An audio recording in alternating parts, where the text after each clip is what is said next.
ঈদে আমার ছবিটা আসার কথা ছিল, আমি যে কোনো এক কারণে আমি আসতে পারি নাই।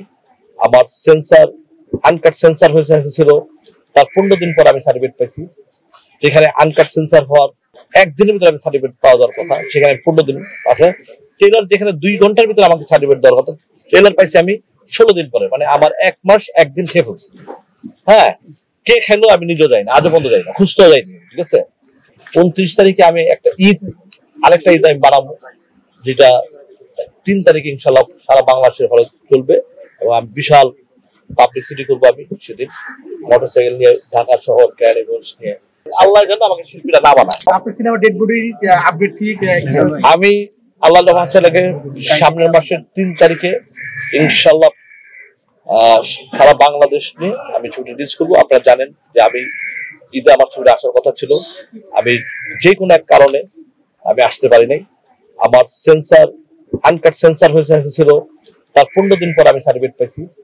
যেখানে আনকাট সেন্সার হওয়ার একদিনের ভিতরে আমি সার্টিফিকেট পাওয়া যাওয়ার কথা, সেখানে 15 দিন আছে। ট্রেলার যেখানে 2 ঘন্টার ভিতরে আমাকে সার্টিফিকেট দেওয়ার কথা, ট্রেলার পাইছি আমি 16 দিন পরে, মানে আমার 1 মাস 1 দিন খেয়ে ফেলছি। হ্যাঁ, কে খেলো আমি নিজেও যাই না, আজও বন্ধ যাই না, খুঁজতেও যাইনি। ঠিক আছে, তারপরে এই 11-12টা ছবি এত পারাপারি, কিছু জায়গায় শুনছি যে ডেড বডিটা যাতে না চলে। ঠিক আছে, তো এটা আমার বেশি ভালো লাগছে। অনেক ডেড বডিটা ভয় পাইছে, যে জন্য এই কথাটা বলছে। এগুলো তো অ্যাকচুয়ালি বলতে চাই নাই, কিন্তু আজকে প্রশ্ন করছে বইলা ও তো খারাপ ছিল। হ্যাঁ, ও তো কথা বের করে ফেলায়। ঠিক আছে, আর নাম কি বাসু?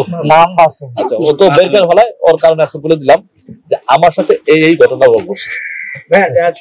শোনা যাচ্ছে যে নাকি আপনি বিশাল একটা মোড়া নিয়ে বেরিয়ে যাচ্ছেন। আমি ইনশাআল্লাহ আল্লাহ যদি বাচ্চা রাখে, আমি সিনেমাটা 29 তারিখে আমি একটা ঈদ, আরেকটা ঈদ আমি বানাবো, যেটা 3 তারিখে ইনশাআল্লাহ সারা বাংলাদেশের হলে চলবে।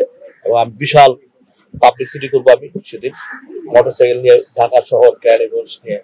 হ্যাঁ, মোটামুটি আমার যারা ছোট ভাই ব্রাদার আছে, আমার যারা ভক্ত আছে, 200-300 মোটরসাইকেল থাকবে, থেকে আমি এটাকে নিয়ে একটা প্রচারে দেওয়া লাগে। প্রচারেই প্রসার সিনেমা। আমরা এত কষ্টের ভিতরে থাকি, তারপরে সিনেমা আমরা এত কষ্ট করে বানাচ্ছি, সেটাকে যদি প্রচার না করতে পারি তাহলে মানুষ কেন দেখবে? সেই প্রচারটাই করবো ইনশাআল্লাহ। আমি একটা শিল্পী হতেন, আল্লাহ যেন আমাকে শিল্পীরা না বানায়। ডেড বডি সিনেমা নিয়ে একটা প্রশ্ন, সেটা হলো যে সম্প্রতি আমরা দেখেছি আরেকটি হরর সিনেমা মুক্তি পেয়েছে, এবং সেখানকার প্রোডিউসার কিন্তু অফার দিয়েছে যে আপনি একা দেখলে এত লক্ষ টাকা দিব। আপনি এই ধরনের কোনো অফার সাধারণ দর্শকদের? আমি ফালতু কথা বলি না, ফালতু কথা বলার সময় আমার নাই। হ্যাঁ, আর ফালতু কথা বলে পাবলিসিটি করতে হচ্ছে। বৃক্ষ তোমার নাম কি, ফলে বলতে স্ক্রিনে দেওয়া দেখবে। ইনশাল্লাহ দেখো না, 29 তারিখ ইনশাল্লাহ দেখাবো। ঠিক আছে, থ্যাংক ইউ ভাই।